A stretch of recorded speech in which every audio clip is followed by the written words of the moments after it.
సాధారణంగా కొన్ని హక్కులు ప్రజల ఆస్తిని రక్షిస్తాయి. కానీ ప్రభుత్వం భూమి లేదా ఆస్తి గురించి కొన్ని చట్టాలు చేయవచ్చు. ప్రభుత్వం చేసే కొన్ని ఆస్తి సంబంధిత చట్టాలకు ప్రత్యేక రక్షణ ఉంటుంది. ప్రభుత్వం భూమిని తీసుకోవచ్చు లేదా ఆ భూమికి సంబంధించిన హక్కులను మార్చవచ్చు. ఉదాహరణకు భూ సంస్కరణలు.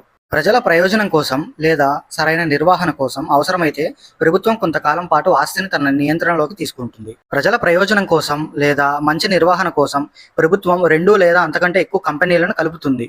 కంపెనీలను మేనేజ్ చేసే వ్యక్తులు, ఎగ్జాంపుల్ ఏజెంట్స్, సెక్రటరీస్, ట్రెజరర్స్, వీరి హక్కులను ప్రభుత్వం మార్చవచ్చు లేదా తీసివేయచ్చు. అలాగే ప్రభుత్వం మైనింగ్కి సంబంధించిన అగ్రిమెంట్స్ లేదా లీజెస్ లేదా లైసెన్సులను మార్చవచ్చు లేదా రద్దు చేయవచ్చు. ప్రభుత్వం ఎవరి దగ్గరైనా భూమిని తీసుకుంటే ఆ భూమి సీలింగ్ లిమిట్లో ఉంటే దానికి తగ్గ నష్టపరిహారం చెల్లించి ఆ భూమిని తీసుకోవాలి. రాష్ట్ర ప్రభుత్వం ఒక వ్యక్తి దగ్గర కొన్ని ఎకరాల భూమి మాత్రమే ఉండాలని నిర్ణయిస్తుంది.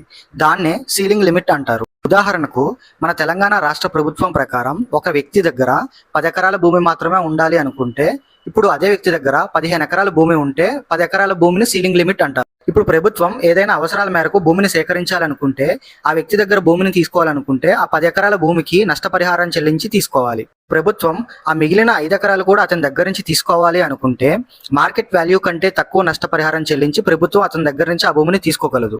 దీన్ని బట్టి ప్రభుత్వం ఒక వ్యక్తి దగ్గర సీలింగ్ లిమిట్ లో ఉన్న భూమిని తీసుకోవాలనుకుంటే మార్కెట్ వాల్యూని బట్టి నష్టపరిహారం చెల్లించి ఆ భూమిని తీసుకుంటుంది.